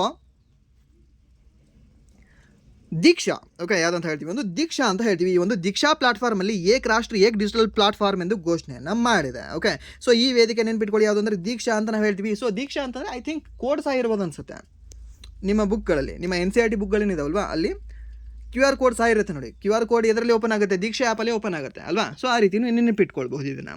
ಆ್ಯಂಡ್ ನೆಕ್ಸ್ಟ್ ಪ್ರಶ್ನೆ, ಇತ್ತೀಚೆಗೆ OpenAI ಭಾರತದ ಹೊಸ ಪ್ರಬಂಧ ನಿರ್ದೇಶಕರಾಗಿ ಯಾರನ್ನು ನೇಮಿಸಿದೆ ಅಂತ. ಓಕೆ, OpenAI ChatGPT ಅಂತ ಹೇಳ್ತೀರಲ್ವಾ, ಅದರ ಒಂದು ನೂತನ CEO ಯಾರಿದ್ದಾರೆ ಇವಾಗ, MD ಮ್ಯಾನೇಜಿಂಗ್ ಡೈರೆಕ್ಟರ್ ಅಂದರೆ ನಿರ್ದೇಶಕರು ಅಂತ ಹೇಳ್ತೀವಿ, ಪ್ರಬಂಧ ನಿರ್ದೇಶಕರು. ಸೊ ಯಾರು ಅಂದರೆ ದ್ಯಾಟ್ ಇಸ್ ಒಂದು ಪ್ರಭಜಿತ್ ಸಿಂಗ್ ಅವರು ಅಂತ ಹೇಳ್ತೀವಿ. ಯಾರು ಅಂತ ಹೇಳ್ತೀವಿ, ಒಂದು ಪ್ರಭಜಿತ್ ಸಿಂಗ್ ಅವ್ರನ್ನ ನೇಮಕ ಮಾಡಲಾಗಿದೆ. ಹಾಗಾದರೆ ವಾಟ್ಸಪ್ನ ಮುಖ್ಯಸ್ಥರು ಯಾರು ಇವಾಗ, ಕುನೂಲ್ ಅವರು. ಓಕೆ, ಆ್ಯಂಡ್ ನೆಕ್ಸ್ಟ್ ಪ್ರಶ್ನೆ, ಇತ್ತೀಚೆಗೆ ಮಲೇಷಿಯಾದಲ್ಲಿ ಭಾರತದ ಹೊಸ ಹೈ ಕಮಿಷನರ್ ಆಗಿ ಯಾರನ್ನು ನೇಮಿಸಲಾಗಿದೆ ಅಂತ ಕೇಳಿದ್ದಾನೆ. ಎಲ್ಲಿ, ಒಂದು ಮಲೇಷಿಯಾದಲ್ಲಿ. ಸೊ ಇವ್ರು ಇಂಪಾರ್ಟೆಂಟ್ ಆಗ್ತಾರಾ ಸರ್? ಹೌದು, ಇಂಪಾರ್ಟೆಂಟ್ ಆಗ್ತಾರೆ. ಸೊ ಇದನ್ನು ಯಾವ ಎಕ್ಸಾಮ್ಗಳಲ್ಲಿ ಕೇಳ್ತಾನೆ ಸರ್ ಅಂತ ಅಂದರೆ SSC ಎಕ್ಸಾಮ್ಗಳಲ್ಲಿ ಹಾಗೆ RRB ಎಕ್ಸಾಮಲ್ಲಿ ಎರಡರಲ್ಲೂ ಫೋಕಸ್ ಮಾಡ್ತಾನೆ. ಮೇ ಬಿ ಇವಾಗ KE ಅವರು ಇದರ ಮೇಲೆ ಫೋಕಸ್ ಮಾಡಬಹುದು. ಯಾರನ್ನು ನೇಮಕ ಮಾಡಲಾಗಿದೆ, ಯಾರನ್ನ ಅಂದರೆ ಒಂದು ಮಲೇಷಿಯಾದಲ್ಲಿ ಸೋಮನಾಥ್ ಘೋಷ್ ಅವರನ್ನು ನೇಮಕ ಮಾಡಲಾಗಿದೆ. ಸೊ ನಿಮ್ಮ ಯಾರಾದರೂ ಫ್ರೆಂಡ್ಸ್ ಇದ್ದಾರಾ, ಸೋಮನಾಥ್ ಮಲೇಷಿಯಾಗೆ ಹೋಗಿದೆಯಾ ಅಂತ ಒಂದು ವಾಟ್ಸಪ್ಪಲ್ಲಿ ಮೆಸೇಜ್ ಹಾಕಿ, ಈಸಿಯಾಗಿ ನೆನಪುಳಿತದೆ. ಹಾಗಾದರೆ ವಿಕ್ರಮ್ ದೊರೆಸ್ವಾಮಿ ಅವರು ಯಾವ ದೇಶದ ಒಂದು ಹೊಸ ಹೈ ಕಮಿಷನರ್ ಆಗಿ ನೇಮಕ ಆಗಿದ್ದಾರೆ, ಯಾವ ದೇಶಕ್ಕೆ? ದ್ಯಾಟ್ ಇಸ್ ಚೀನಾ ಅಂತ ಹೇಳ್ತೀವಿ. ಓಕೆ, ಇದನ್ನು ಸಹ ನೀವು ನೆನಪಿಟ್ಕೊಳ್ಳಿ, ಚೀನಾದು ವಿಕ್ರಮ್ ದೊರೆಸ್ವಾಮಿ ಅಂತ ಹೇಳ್ತೀವಿ. ಆ್ಯಂಡ್ ಸೋಮನಾಥ್ ಘೋಷ್ ಅವರು ಈ ಒಂದು ಮಲೇಷಿಯಾ ಅಂತ ಹೇಳ್ತೀವಿ. ಆ್ಯಂಡ್ ನೆಕ್ಸ್ಟ್ ಯಾರಂತ ಇನ್ನೊಬ್ಬರು ದಿನೇಶ್ ಅವರು ಅಲ್ವಾ. ಸೊ ಅವರು ಯಾವ ದೇಶ ಅಂದರೆ ದಿನೇಶ್ ತ್ರಿವೇದಿ ಅಲ್ವಾ. ಸೊ ಅವರು ಬಾಂಗ್ಲಾದೇಶಕ್ಕೆ ಹೈ ಕಮಿಷನರ್ ಆಗಿ ನೇಮಕ ಆಗಿದ್ದಾರೆ. ಸೊ ಇದು ಇಂಪಾರ್ಟೆಂಟ್ ಆಗ್ತವೆ. ಆ್ಯಂಡ್ ನೆಕ್ಸ್ಟ್ ಕುಮಾರನ್ ಅಂತ ಬರ್ತಾರೆ, ಅವರು ಸೌದಿ ಅರೇಬಿಯಾ ಇರ್ಬೋದು. ಓಕೆ, ಅದನ್ನು ಒಂದ್ಸರಿ ಗೆಸ್ ಅಂತ ಚೆಕ್ ಮಾಡ್ಕೊಳ್ಳಿ. ಆ್ಯಂಡ್ ನೆಕ್ಸ್ಟ್ ಈ ಒಂದು 7 ಜುಲೈ 2026 ಪ್ರಧಾನಮಂತ್ರಿ ನರೇಂದ್ರ ಮೋದಿ ಅವರಿಗೆ ಯಾವ ದೇಶದ ಅತ್ಯುನ್ನತ ನಾಗರಿಕ ಗೌರವ ಬಿಥಾಂಗ್ ಆದಿಪೂರ್ಣ ಪ್ರಶಸ್ತಿಯನ್ನು ನೀಡಲಾಯಿತು ಅಂತ ಕೇಳಿದಾನೆ. ಬಿಥಾಂಗ್ ಆದಿಪೂರ್ಣ ಪ್ರಶಸ್ತಿಯನ್ನು ನೀಡಿರ್ತಕ್ಕಂಥ ದೇಶ ಯಾವುದು ಅಂತ, ದ್ಯಾಟ್ ಈಸ್ ಒಂದು ಇಂಡೋನೇಷ್ಯಾ ದೇಶ ಅಂತ ಹೇಳ್ತೀವಿ. ಯಾವುದಂದ್ರೆ ಒಂದು ಇಂಡೋನೇಷ್ಯಾ ದೇಶ ಅಂತ ಹೇಳ್ತೇವೆ. ಆ್ಯಂಡ್ ನೆಕ್ಸ್ಟ್ ಇತ್ತೀಚೆಗೆ IIM ಬೆಂಗಳೂರು ತನ್ನ ಮೊದಲ ಅಂತಾರಾಷ್ಟ್ರೀಯ ಆವರಣವನ್ನು ಯಾವ ದೇಶದಲ್ಲಿ ಸ್ಥಾಪಿಸಲಾಗಿದೆ ಅಂತ. ಕ್ಲಾಸ್ 1ನಲ್ಲಿ ನಿಮಗೆ ಹೇಳಿದ್ದೆ ಅಲ್ವಾ ಇದನ್ನು, ಮೀನ್ಸ್ ಈ ಸಿರೀಸ್ 1ನಲ್ಲಿ ಮೀನ್ಸ್ ಸಿರೀಸಲ್ಲಿ ಪಾರ್ಟ್ 1ನಲ್ಲಿ ಏನು ಹೇಳಿದ್ದೆ, ಯಾವ ದೇಶದಲ್ಲಿ ಅಂತ? ಇಂಡೋನೇಷ್ಯಾ. ಕರೆಕ್ಟ್ ಅಲ್ವಾ? ಕರೆಕ್ಟ್ ಇದೆ, ನೆನ್ಪಿಟ್ಕೊಳ್ಳಿ. ಇಂಡೋನೇಷ್ಯಾದಲ್ಲಿ ಸ್ಥಾಪನೆ ಮಾಡ್ತೀನಿ ಅಂತ ಹೇಳಿದ್ದಾರೆ ಯಾರು, IIM ಬೆಂಗಳೂರು. ಓಕೆ, ಸೊ ಹಾಗೆ ಈ IIT ಮದ್ರಾಸ್ ಏನಿದೆಯಲ್ವಾ, ಯಾವುದು IIT ಮದ್ರಾಸ್, ಇವರು ಸಹ ಒಂದು ಅಂತಾರಾಷ್ಟ್ರೀಯ ಆವರಣವನ್ನು ಸ್ಥಾಪನೆ ಮಾಡಿದ್ದಾರೆ. ಯಾವ ದೇಶದಲ್ಲಿ? ದ್ಯಾಟ್ ಈಸ್ ತಾಂಜಾನಿಯಾ ಅಂತ ಹೇಳ್ತೀವಿ. ಹೇಗೆ ನೆನ್ಪಿಟ್ಕೊಳ್ಬೇಕು ಅಂತ ನಿಮ್ಗೆ ಹೇಳಿದ್ದೆ ನಾನು. IIT ಮದ್ರಾಸ್ ಎಲ್ಲಿ ಕಂಡು ಬರುತ್ತೆ ಸರ್? ತಮಿಳ್ನಾಡಲ್ಲಿ ಕಂಡು ಬರುತ್ತೆ. T for Tamil Nadu, T for Tanzania ಅಂತ ಹೇಳಿದೆ ಅಲ್ವಾ. ಸೊ ಈಸಿಯಾಗಿ ನೆನ್ಪಿಟ್ಕೊಳ್ಳಿ, ಈಸಿಯಾಗಿ ನೆನಪುಳಿತದೆ. ಆ್ಯಂಡ್ ದೆನ್ IITದಲ್ಲಿ ಎಲ್ಲಿ ಸ್ಥಾಪನೆ ಮಾಡಲಾಗಿದೆ ಹೇಳ್ಬೋದಾ? ಇದೊಂದು ಕ್ವಶನ್, ಇದು ಸೆಕೆಂಡ್ ಹೋಮ್ವರ್ಕ್ ಅಂತ ತೊಗೊಳ್ಳಿದ್ದನ್ನು. ಸೊ ಇದನ್ನು ಸಹ ನೀವು ಕಮೆಂಟ್ ಮಾಡೋದಿದ್ರೆ ಮಾಡಬಹುದು. IIT ದೆಹಲಿ ಎಲ್ಲಿ ಅಂತಾರಾಷ್ಟ್ರೀಯದಲ್ಲಿ ಎಲ್ಲಿ ಅದು ಸ್ಥಾಪನೆ ಮಾಡಲಾಗಿದೆ ಅಂತ. ಓಕೆ, ಸೊ ಅದನ್ನು ಸಹ ನೀವು ಹೇಳಿ. ಆ್ಯಂಡ್ ನೆಕ್ಸ್ಟ್ ಪ್ರಶ್ನೆ, ಇಲ್ಲಿ ಕನ್ಫ್ಯೂಷನ್ ಏನಾಗ್ತೀರಾ ಅಂದರೆ, ಓಕೆ ಇದು ನೆನ್ಪಿಟ್ಕೊಳ್ತೀರಾ ಇಂಡೋನೇಷ್ಯಾ ಅಂತ, ಬಟ್ ಇದು IIM ಅಥವಾ IITನ ಇಲ್ಲ IIScನ? ಕನ್ಫ್ಯೂಷನ್ ಆಗಬೇಡಿ. IIM IIM Bengaluru. IIT ಬೆಂಗಳೂರಲ್ಲಿಲ್ಲ, IIT ಧಾರವಾಡದಲ್ಲಿದೆ. ಆ್ಯಂಡ್ ದೆನ್ IISc ಇದೆ, ಅದು ಬೆಂಗಳೂರಲ್ಲಿದೆ. 1909 ಸ್ಥಾಪನೆ ಆಗಿದೆ ಅಲ್ವಾ, ಅದೇ ಅದು. ಬಟ್ ಅದು IISc ಅಲ್ಲ, ಬದಲಾಗಿ IIM ಬೆಂಗಳೂರು ಸ್ಥಾಪನೆ ಮಾಡ್ತೀವಿ ಅಂತ ಹೇಳಿದ್ದಾರೆ. ಓಕೆ, ಸೊ ಇದು ನಿಮ್ಗೆ ಗೊತ್ತಿರಲಿ. ಆ್ಯಂಡ್ ನೆಕ್ಸ್ಟ್ ಪ್ರಶ್ನೆ, ವಿಶ್ವ ಬ್ಯಾಂಕ್ ಜುಲೈ 2026 ದೇಶದ ಆದಾಯ ವರ್ಗೀಕರಣದ ಪ್ರಕಾರ ಭಾರತವು ಯಾವ ಆದಾಯ ವರ್ಗಗಳಲ್ಲಿ ಉಳಿದಿದೆ ಅಂತ ಕೇಳಿದ್ದಾನೆ.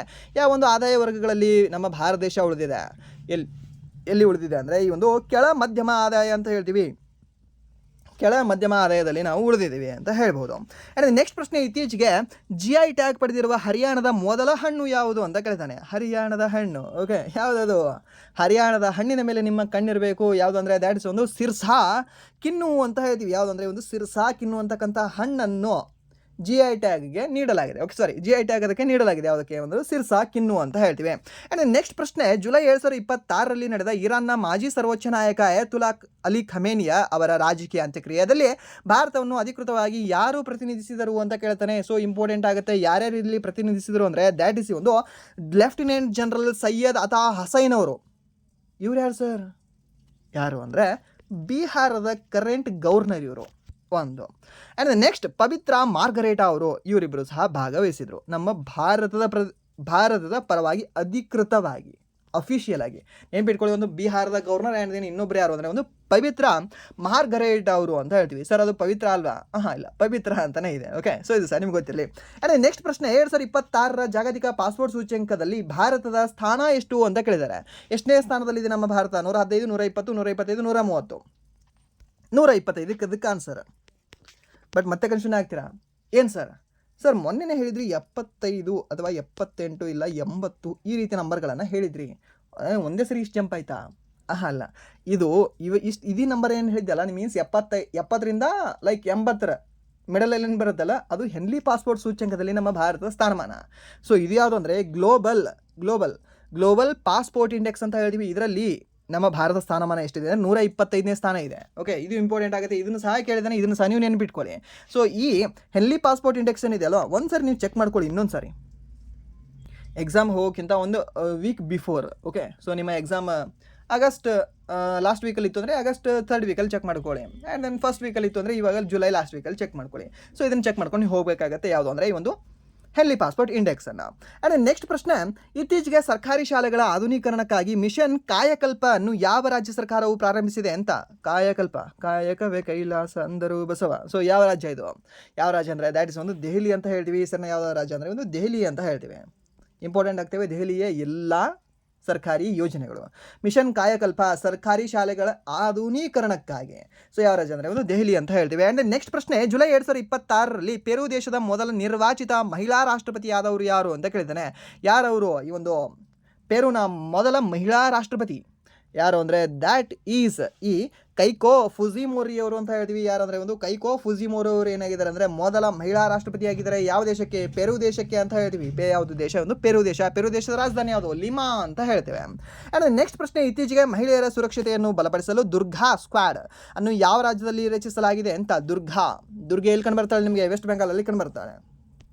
ಸಿಂಪಲ್. ಓಕೆ, ದುರ್ಗಾ ಮಾತೆ ಎಲ್ಲಿ ಕಂಡು ಬರ್ತಾರೆ? ಇಲ್ಲ ಅಲ್ವಾ, ವೆಸ್ಟ್ ಬೆಂಗಾಲಲ್ಲಿ. ಸೊ ಆ ರೀತಿ ನೆನ್ಪಿಟ್ಕೊಳ್ಬೋದು, ದುರ್ಗಾ ಸ್ಕ್ವಾಡ್. ಆ್ಯಂಡ್ ನೆಕ್ಸ್ಟ್ ಪ್ರಶ್ನೆ, ಇತ್ತೀಚೆಗೆ 18 ಮೀಟರ್ ಕಾರ್ಯಾಚರಣಾ ಡ್ರಾಫ್ಟನ್ನು ಒದಗಿಸುವ ಭಾರತದ 2ನೇ ಬಂದರು ಯಾವುದಾಯಿತು ಅಂತ ಕೇಳಿದಾನೆ.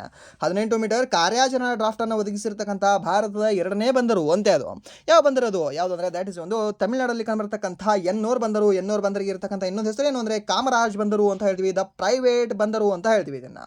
ಆ್ಯಂಡ್ ನೆಕ್ಸ್ಟ್ ಪ್ರಶ್ನೆ, ಇತ್ತೀಚೆಗೆ ಮಿಷನ್ 70 ಲಕ್ಷ ಪ್ಲಾಂಟೇಶನ್ ಕ್ಯಾಂಪೇನ್ ಅನ್ನು ಯಾವ ನಗರದಲ್ಲಿ ಪ್ರಾರಂಭಿಸಲಾಯಿತು ಅಂತ ಕೇಳಿದಾನೆ. ಯಾವ ನಗರದಲ್ಲಿ ಇದನ್ನು ಪ್ರಾರಂಭ ಮಾಡಲಾಗಿದೆ ಅಂತ? ಯಾವ ನಗರ ಅಂದರೆ ದ್ಯಾಟ್ ಈಸ್ ಈ ಒಂದು ನವದೆಹಲಿ ಅಂತ ಹೇಳ್ತೀವಿ. ಯಾವ ದೆಹಲಿ? ಒಂದು ನವದೆಹಲಿಯಲ್ಲಿ ಇದನ್ನು ಆರಂಭ ಮಾಡಲಾಗಿದೆ. ಆ್ಯಂಡ್ ನೆಕ್ಸ್ಟ್ ಪ್ರಶ್ನೆ, ಭಾರತದ ಮೊದಲ ಇಂಡೋರ್ ಬೊಟಾನಿಕಲ್ ಗಾರ್ಡನ್ ಅನ್ನು ಯಾವ ನಗರದಲ್ಲಿ ಅಭಿವೃದ್ಧಿಪಡಿಸಲಾಗಿದೆ ಅಂತ ಕೇಳಿದಾನೆ. ಸರಿನಾ, ಅಭಿವೃದ್ಧಿಪಡಿಸಲಾಗಿರತಕ್ಕಂಥದ್ದು ಯಾವುದು? ಮೊದಲ ಇಂಡೋರ್ ಬೊಟಾನಿಕಲ್ ಗಾರ್ಡನ್ ಅನ್ನು ಯಾವ ನಗರ ಇರ್ಬೋದು? ಅದು ಯಾವ ನಗರ ಅಂದರೆ ದ್ಯಾಟ್ ಇಸ್ ಒಂದು ಪಾಟ್ನಾ ಅಂತ ಹೇಳ್ತೀವಿ. ಯಾವುದು? ಈ ಒಂದು ಪಾಟ್ನಾದಲ್ಲಿ ಮೊದಲ ಇಂಡೋರ್ ಬೊಟಾನಿಕಲ್ ಗಾರ್ಡನ್ ಅನ್ನು ಆರಂಭ ಮಾಡಿದ್ದಾರೆ. ಆ್ಯಂಡ್ ನೆಕ್ಸ್ಟ್ ಪ್ರಶ್ನೆ, ಮಿಜೋರಾಂ ಅನ್ನು ಮುಖ್ಯಮಂತ್ರಿ ಲಾಲ್ಡು ಹೋಮಾ ಅವರು ಮಿಜೋರಾಂ ಅನ್ನು ಏನೆಂದು ಘೋಷಿಸಿದ್ದಾರೆ ಅಂತ ಕೇಳಿದ್ದಾನೆ. ಮಿಜೋರಾಂ ಅಂತ ಏನಂತ ಘೋಷಣೆ ಮಾಡಿರ್ಬೋದು? ಏನಂತ ಘೋಷಣೆ ಮಾಡಿದ್ದಾರೆ ಅಂದರೆ ಬಂಡಾಯ ಮುಕ್ತ ಮತ್ತು ಶಾಂತಿಯ ಭದ್ರಕೋಟೆ ಅಂತ ಘೋಷಣೆ ಮಾಡಿದ್ದಾರೆ. ಓಕೆ, ಏನಂತ ಘೋಷಣೆ ಮಾಡಿದ್ದಾರೆ ಅಂದರೆ ಇದನ್ನು ಬಂಡಾಯ ಮುಕ್ತ ಮತ್ತು ಶಾಂತಿಯ ಭದ್ರಕೋಟೆ ಅಂತ ಘೋಷಣೆ ಮಾಡಿದ್ದಾರೆ. ಹಾಗೆ ನಮ್ಮ ಭಾರತದ ಹೋಮ್ ಮಿನಿಸ್ಟರ್ ಅವರಿಗೆ ಇಲ್ಲಿವರೆಗೂ ಸಹ ಮಣಿಪುರದ ದಂಗೆಯನ್ನು ಅಡಗಿಸೋಕ್ಕಾಗ್ತಾ ಇಲ್ಲ. ದುಃಖದ ವಿಷಯ ಅಲ್ವಾ? ಓಕೆ. ಆ್ಯಂಡ್ ದ ನೆಕ್ಸ್ಟ್ ಪ್ರಶ್ನೆ, ರಷ್ಯಾ ಇತ್ತೀಚೆಗೆ ಯಾವ ಹೊಸ ರಾಕೆಟ್ನ ಯಶಸ್ವಿ ಪರೀಕ್ಷೆಯನ್ನು ನಡೆಸಿದೆ ಅಂತ ಕೇಳಿದ್ದಾನೆ. ಯಾವ ಒಂದು ಪರೀಕ್ಷೆಯನ್ನು ನಡೆಸಿರ್ಬೋದು ಈ ರಷ್ಯಾ? ಯಾವುದು ಅಂದರೆ ದ್ಯಾಟ್ ಇಸ್ ಒಂದು ಸೋಯೂಸ್ 5 ಅಂತ ಹೇಳ್ತೀವಿ. ಸೋಯೂಸ್ 5 ಅಂತಕ್ಕಂಥ ರಾಕೆಟ್ನ ಪರೀಕ್ಷೆಯನ್ನು ನಡೆಸಿರ್ತಕ್ಕಂಥ ದೇಶ ಯಾವುದು? ದ್ಯಾಟ್ ಇಸ್ ಒಂದು ರಷ್ಯಾ ಅಂತ ಹೇಳ್ತೀವಿ. ಸರ್ ರಷ್ಯಾದ ಇಂಪಾರ್ಟೆಂಟ್ ಆಗುತ್ತಾ ಅಂತಂದರೆ ಹೌದು ಇಂಪಾರ್ಟೆಂಟ್ ಆಗುತ್ತೆ. ಯಾವ ದೇಶದ ಇಂಪಾರ್ಟೆಂಟ್ ಆಗುತ್ತೆ ಅಂತ ನಿಮ್ಗೆ ಹೇಳ್ತೇನೆ, ನೆನ್ಪಿಟ್ಕೊಳ್ಳಿ. ಒಂದು China, Russia, USA, and then next ಅದು ಯಾವುದು ಅಂತ ಹೇಳ್ತೀವಿ Ukraine, and then Israel, and then next ಇವಾಗ ಇರತಕ್ಕಂಥ ದೇಶ ನ್ಯೂಸಲ್ಲಿ ಇರಾನ್, ಆ್ಯಂಡ್ ದೆನ್ ನೆಕ್ಸ್ಟ್ ನಮ್ಮ ಭಾರತ. ಸೊ ಈ ದೇಶ, ಆ್ಯಂಡ್ ಇನ್ನೊಂದು ಯಾವುದಂದ್ರೆ ಪಾಕಿಸ್ತಾನ. ಸೊ ಈ ದೇಶಗಳು ಲಾಂಚ್ ಮಾಡಿರ್ತಕ್ಕಂಥದ್ದು ಯಾವುದಾದ್ರೂ ಪರೀಕ್ಷೆ ಮಾಡ್ತು ಅದು ಜಾಸ್ತಿ ನ್ಯೂಸಲ್ಲಿತ್ತು ಜಾಗತಿಕ ಮಟ್ಟದಲ್ಲಿ ಅಂದರೆ ಅದು ಇಂಪಾರ್ಟೆಂಟ್ ಆಗುತ್ತೆ ಎಕ್ಸಾಮ್ಗಳಿಗೆ. ಓಕೆ. ಸೊ ಈ ದೇಶಗಳನ್ನು ನೀವು ಮಿಸ್ ಮಾಡ್ಕೋಬೇಡಿ. ಆ್ಯಂಡ್ ನೆಕ್ಸ್ಟ್ ಪ್ರಶ್ನೆ, ಇತ್ತೀಚೆಗೆ ಮೆಕ್ಸಿಕೋ ನಗರದಲ್ಲಿ ತೀವ್ರ ಭೂಕುಸಿತವನ್ನು ಪತ್ತೆ ಹಚ್ಚಿದ ಉಪಗ್ರಹ ಯಾವುದು ಅಂತ ಕೇಳಿದ್ದಾರೆ. ಯಾವ ಉಪಗ್ರಹ ಅದು? ಯಾವುದು ಅಂದರೆ ದ್ಯಾಟ್ ಇಸ್ ಒಂದು ನಿಸಾರ್ ಅಂತ ಹೇಳ್ತೀವಿ. ಯಾವ ದೇಶದಿದು? ಸರ್ ನಮ್ಮ ಭಾರತದ್ದು ಅಂತ ನಾವು ಹೇಳ್ಬೋದು. ಓಕೆ. ಯಾವುದಂದರೆ ನಮ್ಮ ಭಾರತ ಮತ್ತು ನಾಸಾದ ಒಂದು ಜಂಟಿ ಉಪಕ್ರಮ ಅಂತ ಹೇಳ್ಬೋದು ಇದನ್ನು. ಯಾವುದು? ಇಸ್ರೋ ಮತ್ತು ನಾಸಾದು ಈ ಒಂದು ನಿಸಾರ್ ಏನಿದೆ ಅಲ್ವಾ ಅದು ಪತ್ತೆ ಹಚ್ಚಿದೆ. ಆ್ಯಂಡ್ ನೆಕ್ಸ್ಟ್ ಪ್ರಶ್ನೆ, ಪ್ರಾಜೆಕ್ಟ್ 17A ಅಡಿಯಲ್ಲಿ Mazagon dock ship builders limited ನಿರ್ಮಿಸಿದ 6ನೇ ಸ್ಟೆಲ್ತ್ ಯುದ್ಧ ನೌಕೆಯನ್ನು ಭಾರತೀಯ ನೌಕಾಪಡೆಗೆ ಹಸ್ತಾಂತರಿಸಲಾಯಿತು. ಅದರ ಹೆಸರೇನು ಅಂತ ಕೇಳಿದರೆ ಅದರ ಹೆಸರೇನಾಗಿದೆ? ಏನಾಗಿರ್ಬೋದು ಅದರ ಹೆಸರು? ಏನು ಅಂದರೆ ದ್ಯಾಟ್ ಈಸ್ ಈ ಮಹೇಂದ್ರಗಿರಿ ಅಂತ ಹೇಳ್ತೀವಿ. ಯಾವುದೋ ಗಿರಿ? ಈ ಒಂದು ಮಹೇಂದ್ರಗಿರಿ ಅಂತ ಹೇಳ್ತೀವಿ ಸರ್ನ. ಇದನ್ನು ಯಾರಿಗೆ ಹಸ್ತಾಂತರ ಮಾಡಿದ್ದಾರೆ? ಈ ಭಾರತೀಯ ನೌಕಾಪಡೆಗೆ ಹಸ್ತಾಂತರ ಮಾಡಿದ್ದಾರೆ. ಯಾರು ಇದನ್ನು ಬಿಲ್ಡ್ ಮಾಡಿದ್ದಾರೆ? ಮಜ್ಗಾಂವ್ ಡಾಕ್ ಬಿಲ್ಡರ್ಸ್ ಅವರು ಇದನ್ನು ಬಿಲ್ಡ್ ಮಾಡಿದ್ದಾರೆ. ಹಾಗಾದರೆ ಇದು ಎಷ್ಟನೇ ಒಂದು ಸ್ಟೆಲ್ತ್ ಫ್ರಿಗ್ರೇಟ್ ಆಗಿದೆ ಅಂತಂದರೆ ಇದು 6ನೇ ಸ್ಟೆಲ್ತ್ ಯುದ್ಧ ನೌಕೆ ಆಗಿದೆ. ಸ್ಟೆಲ್ತ್ ಫ್ರಿಗ್ರೇಟ್ ಯುದ್ಧ ನೌಕೆ ಅಂತ ಹೇಳ್ತೀವಿ. ಯಾವುದು? ಈ ಒಂದು ಮಹೇಂದ್ರಗಿರಿ. ಆ್ಯಂಡ್ ನೆಕ್ಸ್ಟ್ ಪ್ರಶ್ನೆ, ವಿಶ್ವದ ಮೊದಲ ಟ್ರಕ್ ಅಳವಡಿಸಿದ ಪರಮಾಣು ರಿಯಾಕ್ಟರ್ ಮಾದರಿಯ ಪರೀಕ್ಷೆಯನ್ನು ಯಾವ ದೇಶವು ನಡೆಸಿದೆ ಅಂತ ಕೇಳಿದ್ದಾನೆ. ವಿಶ್ವದ ಮೊದಲ ಟ್ರಕ್ ಅಳವಡಿಸಿದ ಪರಮಾಣು ರಿಯಾಕ್ಟರ್ ಮಾದರಿಯ ಪರೀಕ್ಷೆಯನ್ನು ಯಾವ ದೇಶವು ನಡೆಸಿದೆ ಅಂತ. ಯಾವ ದೇಶ ನಡೆಸಿರ್ಬೋದು ಇದನ್ನು? ಯಾವ ದೇಶ ಅಂದರೆ ದ್ಯಾಟ್ ಈಸ್ ಅಗೇನ್ ಚೀನಾ ಅಂತ ಹೇಳ್ತೀವಿ. ಚೀನಾ. ಓಕೆ. ಯಾವುದು? ಮೊದಲ ಟ್ರಕ್ ಅಳವಡಿಸಿದ ಪರಮಾಣು ರಿಯಾಕ್ಟರ್ ಮಾದರಿಯನ್ನು ಅಳವಡಿಸಿರ್ತಕ್ಕಂಥ ಮೀನ್ಸ್ ನಡೆಸಿರ್ತಕ್ಕಂಥ ದೇಶ ಯಾವುದು ಅಂದರೆ ದ್ಯಾಟ್ಸ್ ಒಂದು ಚೀನಾ ಅಂತ ಹೇಳ್ತೀವಿ. ಸೊ ಇದನ್ನು ಸಹ ನೀವು ನೆನ್ಪಿಟ್ಕೊಳ್ಳಿ. ಆ್ಯಂಡ್ ನೆಕ್ಸ್ಟ್, ಈಶಾನ್ಯ ಭಾರತ ಮತ್ತು ಮಧ್ಯ ಪ್ರದೇಶವನ್ನು ಸಂಪರ್ಕಿಸುವ ಅಂತರ್ ಪ್ರಾದೇಶಿಕ ಜವಳಿ ಉಪಕ್ರಮದ ಹೆಸರೇನು ಅಂತ ಕೇಳಿದ್ದಾನೆ. ಏನಾಗಿದೆ? ಒಂದು ಜವಳಿ ಉಪಕ್ರಮದ ಹೆಸರು ಏನಾಗಿದೆ ಅಂದರೆ ದ್ಯಾಟ್ ಇಸ್ ಒಂದು ಪದ್ಮಾ ಡೋರೆ ಅಂತ ಹೇಳ್ತೀವಿ. ಯಾವುದಂತ ಹೇಳ್ತೀವಿ? ಒಂದು ಪದ್ಮಾ ಡೋರೆ ಅಂತಕ್ಕಂಥ ಒಂದು ಜವಳಿ ಉಪಕ್ರಮ ಅಂತ ಹೇಳ್ತೀವಿ. ಸೊ ಇದನ್ನು ಸಹ ನೀವು ನೆನ್ಪಿಟ್ಕೊಳ್ಳಿ. ಆ್ಯಂಡ್ ನೆಕ್ಸ್ಟ್, ಈ ಒಂದು ಕ್ಯಾನ್ಸ್ ಅಂತಾರಾಷ್ಟ್ರೀಯ ಚಲನಚಿತ್ರೋತ್ಸವಕ್ಕೆ ಆಯ್ಕೆಯಾದ 2 ಮರಾಠಿ ಚಿತ್ರಗಳು ಯಾವುದು ಅಂತ ಕೇಳಿದ್ದಾನೆ. ಕ್ಯಾನ್ಸ್ ಚಲನಚಿತ್ರೋತ್ಸವ ಎಲ್ಲಿ ನಡೀತದೆ ಪ್ರತಿ ವರ್ಷ? ಸರ್ ಇದು ನಡೀತಕ್ಕಂಥದ್ದು ಈ ಒಂದು ಫ್ರಾನ್ಸಲ್ಲಿ ನಡೀತದೆ. ಹಾಗಾದರೆ ಇದಕ್ಕೆ ಈ ಮರಾಠಿ ಫಿಲ್ಮ್ಗಳು ಸೆಲೆಕ್ಟ್ ಆಗಿದಾವಲ್ವಾ? ಹಾಗಾದರೆ ಆ ಮರಾಠಿ ಫಿಲ್ಮ್ಗಳು ಯಾವುದು ಅಂತ? ಯಾವುದು? ಝೀವ್. ಓಕೆ. ಝೀವ್ ಅಂತ ಹೇಳ್ತೀವಿ. ಆ್ಯಂಡ್ ನೆಕ್ಸ್ಟ್ ನಂದು ಯಾವುದಂದರೆ ಏಪ್ರಿಲ್ ಮೇ 99 ಅಂತಕ್ಕಂತಹ ಚಿತ್ರ. ಸರಿ, ಏಪ್ರಿಲಾ ಮೇನಾ? ಏಪ್ರಿಲ್ ಮೇ 99 ಅಂತ ಹೇಳ್ತೀವಿ. ಝೀವ್ and April May 99. Okay. So ಇದೊಂದು ಚಿತ್ರ, ಇದೆಲ್ಲ ಸೇರಿ ಒಂದು ಚಿತ್ರ. ಝೀವ್ ಆ್ಯಂಡ್ ದೆನ್ ಏಪ್ರಿಲ್ ಮೇ 99 ಅಂತಕ್ಕಂಥ ಚಿತ್ರಗಳಾಗಿದ್ದಾವೆ. ಯಾವ ಭಾಷೆಯ ಚಿತ್ರಗಳಾಗಿದ್ದಾವೆ? ಮರಾಠಿ ಚಿತ್ರಗಳಾಗಿದ್ದಾವೆ ಅಂತ ನಾವು ಹೇಳ್ಬೋದು. ಆ್ಯಂಡ್ ನೆಕ್ಸ್ಟ್ ಪ್ರಶ್ನೆ, ಮೇ 2026ರಲ್ಲಿ ಕೇಂದ್ರ ಸಚಿವ ಸಂಪುಟವು ಈ ಕೆಳಗಿನವುಗಳಲ್ಲಿ ಯಾವುದಕ್ಕೆ ರಾಷ್ಟ್ರಗೀತೆಯಂತಹ ಸ್ಥಾನಮಾನವನ್ನು ನೀಡಲು ನಿರ್ಧರಿಸಿದೆ ಅಂತ ಕೇಳಿದ್ದಾನೆ. ಓಕೆ. ರಾಷ್ಟ್ರಗೀತೆಯಂತಹ ಸ್ಥಾನಮಾನವನ್ನು ನೀಡಲು ಯಾವುದಕ್ಕೆ ನಿರ್ಧರಿಸಿದೆ? ಯಾವುದಂದರೆ ಒಂದೇ ಮಾತ್ರಮೇ ಆಗಿರುತ್ತೆ. ಸಿಂಪಲ್. ಆ್ಯಂಡ್ ನೆಕ್ಸ್ಟ್ ಪ್ರಶ್ನೆ, ಓಕೆ, ಈ ಕ್ಲಾಸಲ್ಲಿ ಕ್ಷಮಿಸಿ ಒಂದು 50 ಕ್ವಶನ್ಗಳನ್ನು ಮಾತ್ರ ಮಾಡ್ಕೊಳ್ಳುವ. ಓಕೆ. ಸೊ 1 ಅವರಲ್ಲಿ ನಾವು 100 ಪ್ರಶ್ನೆಗಳನ್ನು ನೋಡ್ಕೊಳ್ತೀವಿ. 30 ನಿಮಿಷದಲ್ಲಿ 50 ಪ್ರಶ್ನೆಗಳನ್ನು ನೋಡ್ಕೊಂಡು ಬಿಡುವ. ಓಕೆ. ಸೊ ಏನು ಅಂದರೆ ಒಂದು ಮೊದಲ ಪುರುಷರ ಲಾರ್ಡ್ ಟೆಸ್ಟ್ ಪಂದ್ಯದ 142 ವರ್ಷಗಳ ನಂತರ ಮೊದಲ ಮಹಿಳಾ ಟೆಸ್ಟ್ ಪಂದ್ಯವನ್ನು ಯಾವ 2 ದೇಶಗಳ ನಡುವೆ ಆಡಲಾಯಿತು ಅಂತ ಕೇಳಿದ್ದಾರೆ. ಸರ್ನ ಯಾವ ತಂಡಗಳ ನಡುವೆ ಆಡಲಾಯಿತು? ಸೊ ನಿಮ್ಗೆ ಗೊತ್ತಿರಲಿ, ಇದು ಐಕಾನಿಕ್ ಪಂದ್ಯ. ಇಂಡಿಯಾ ಮತ್ತು ಭಾರತದ ಮಧ್ಯೆ ನಡೆದಿದ್ದು, ಭಾರತ ಮತ್ತು ಇಂಗ್ಲೆಂಡ್ ಮಧ್ಯೆ ನಡೆದಿದ್ದು. ಸೊ ಇದು 142 ವರ್ಷಗಳ ನಂತರ ಮೊದಲ ಮಹಿಳಾ ಟೆಸ್ಟ್ ಪಂದ್ಯವನ್ನು ಇಲ್ಲಿ ಆಯೋಜನೆ ಮಾಡಲಾಗಿದೆ. ಆ್ಯಂಡ್ ದೆನ್ ಇದನ್ನು ಗೆದ್ದಿರ್ತಕ್ಕಂಥ ತಂಡ ಯಾವುದು? ದಟ್ ಈಸ್ ಇಂಡಿಯಾ ಗೆದ್ದಿದೆ. ಯಾರ ನಾಯಕತ್ವದ ಅಡಿಯಲ್ಲಿ? ಈ ಹರ್ಮನ್ ಪ್ರೀತ್ ಕೌರ್ ಅವರ ನಾಯಕತ್ವದ ಅಡಿಯಲ್ಲಿ ಅಂತ ಹೇಳ್ತೀವಿ. ಸರಿನಾ? ಸೊ ಇದು ಸಹ ನಿಮ್ಗೆ ಗೊತ್ತಿರಲಿ, ಇದು ಸಹ ನಿಮ್ಗೆ ಇಂಪಾರ್ಟೆಂಟ್ ಆಗುತ್ತೆ. This is most important question cricket ಅಂತ ಬಂದರೆ ಈ ವರ್ಷದಲ್ಲಿ. ಆ್ಯಂಡ್ ನೆಕ್ಸ್ಟ್ ಪ್ರಶ್ನೆ, WSIS ಪ್ರಶಸ್ತಿ 2026ರಿಂದ ಯಾವ ಯೋಜನೆಯು ಗೌರವಿಸಲ್ಪಟ್ಟಿದೆ ಅಂತ ಕೇಳಿದಾನೆ. ಯಾವ ಯೋಜನೆ ಇದು ಗೌರವಿಸಲ್ಪಟ್ಟಿದೆ? WSIS ಅವಾರ್ಡಿಂದ. ಯಾವುದಂದರೆ ಒಂದು ಸಮೃದ್ಧ ಗ್ರಾಮ್ ಅಂತ ಹೇಳ್ತೀವಿ. ಯಾವುದಂದರೆ ಒಂದು ಸಮೃದ್ಧ ಗ್ರಾಮ್ ಅಂತಕ್ಕಂಥ ಒಂದು ಯೋಜನೆಯು ಗೌರವಿಸಲ್ಪಟ್ಟಿದೆ. ಆ್ಯಂಡ್ ನೆಕ್ಸ್ಟ್ ಈ ಒಂದು ಕ್ಲಾಸಿನ ಕೊನೆಯ ಪ್ರಶ್ನೆ, ಹಾಗೆ ನಿಮ್ಮ ಹೋಮ್ವರ್ಕ್ ಪ್ರಶ್ನೆ ಏನು ಅಂತಂದರೆ ಭಾರತೀಯ ಸೇನೆಯ ಮೊದಲ ಮಹಿಳಾ ADC ಯಾರಾದರು ಅಂತ ಕೇಳಿದಾನೆ. ಭಾರತೀಯ ಸೇನೆಯ ಮೊದಲ ಮಹಿಳಾ ADC ಯಾರಾಗಿದ್ದಾರೆ ಅಂತ. ಯಾರಾಗಿರ್ಬೋದು? Major Navya Shekhawat, major Khushbu Kanwar, option C major Priya Semwal ಅವರು, ಆಪ್ಷನ್ ಡಿ ಏನಿದೆ ಅಂದರೆ ಮೇಜರ್ ಮಿಥಾಲಿ ಮಧುಮಿತಾ ಅಂತ ಕೊಟ್ಟಿದ್ದಾರೆ. ಸೊ ಇದನ್ನು ಹೋಮ್ವರ್ಕ್ ಪ್ರಶ್ನೆ ಆಗಿ ತಗೊಳ್ಳಿ ಅಂತ ಈ ಒಂದು ಹೋಮ್ವರ್ಕ್ ಪ್ರಶ್ನೆಗೆ ನೀವು ಕಾಮೆಂಟ್ ಮೂಲಕ ಉತ್ತರವನ್ನು ತಿಳಿಸಿ ಅಂತ ಹೇಳ್ತಾ ಇದು ಹೋಮ್ವರ್ಕ್ 3 ಆಗುತ್ತೆ ಐ ಥಿಂಕ್ ಅಲ್ವಾ. ಸೊ ಆವಾಗಲೇ ನಿಮಗೆ 2 ಕೊಟ್ಟಿದೆ, ಇದೊಂದು ಹೋಮ್ವರ್ಕ್ 3. ಸೊ ಇದನ್ನು ನೀವು ಕಾಮೆಂಟ್ ಮಾಡಿ ಉತ್ತರವನ್ನು ತಿಳಿಸಿ ಅಂತ ಹೇಳ್ತಾ ಆ್ಯಂಡ್ ನೆಕ್ಸ್ಟ್ ಇಲ್ಲಿವರೆಗೂ ಕ್ಲಾಸ್ ನೋಡೋದಕ್ಕಾಗಿ ಎಲ್ಲರಿಗೂ ಸಹ ಧನ್ಯವಾದಗಳು. ಆ್ಯಂಡ್ ಇಲ್ಲಿವರೆಗೂ ಕ್ಲಾಸ್ ನೋಡಿ ನಿಮಗೆ ಏನಾದರೂ ಕ್ಲಾಸ್ ಇಷ್ಟ ಆಗಿದ್ರೆ ಪ್ಲೀಸ್ ಈ ಒಂದು ವಿಡಿಯೋನ ಲೈಕ್ ಮಾಡಿ, ಸಬ್ಸ್ಕ್ರೈಬ್ ಮಾಡಿ. ಇಫ್ ನಿಮಗೆ ವಿಡಿಯೋ ಇಷ್ಟ ಆಗಲಿಲ್ಲ ಅಂದರೆ ಸೊ ಆಬ್ವಿಯಸ್ಲಿ ಡಿಸ್ಲೈಕ್ ಮಾಡಿ ಅಂತ ಹೇಳ್ತಾ, ಹಾಗೆ ನಿಮ್ಮ ಫ್ರೆಂಡ್ಸ್ಗಳಿಗೂ ಸಹ ಕ್ಲಾಸನ್ನು ಪ್ಲೀಸ್ ಶೇರ್ನ ಮಾಡಿ.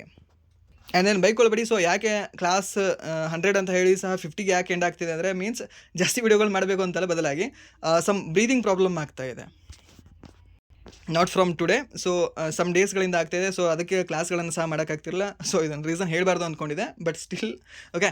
ಸೊ ಏನು ಅಂತಂದರೆ ಸೊ ಅದೊಂದು ಪರ್ಸ್ನಲ್ ಪ್ರಾಬ್ಲಮ್ ಇರೋ ಕಾರಣದಿಂದಾಗಿ ಜಾಸ್ತಿ ಸ್ವಲ್ಪ ಡ್ರ್ಯಾಗ್ ಮಾಡೋಕ್ಕಾಗ್ತಿಲ್ಲ. But we can manage up to 30 ಮಿನಿಟ್ಸ್ವರೆಗೆ. ಓಕೆ, ಸೊ ಅದನ್ನು ಮಾಡುವೆ, ನೆಕ್ಸ್ಟ್ ಕ್ಲಾಸಲ್ಲಿ ಅದನ್ನು ಕಂಟಿನ್ಯೂ ಮಾಡುವೆ ಅಂತ ಹೇಳ್ತಾ ವಿಡಿಯೋನ ಇಲ್ಲಿಗೆ ಏನು ಮಾಡ್ತೀನಿ. Once again thank you so much.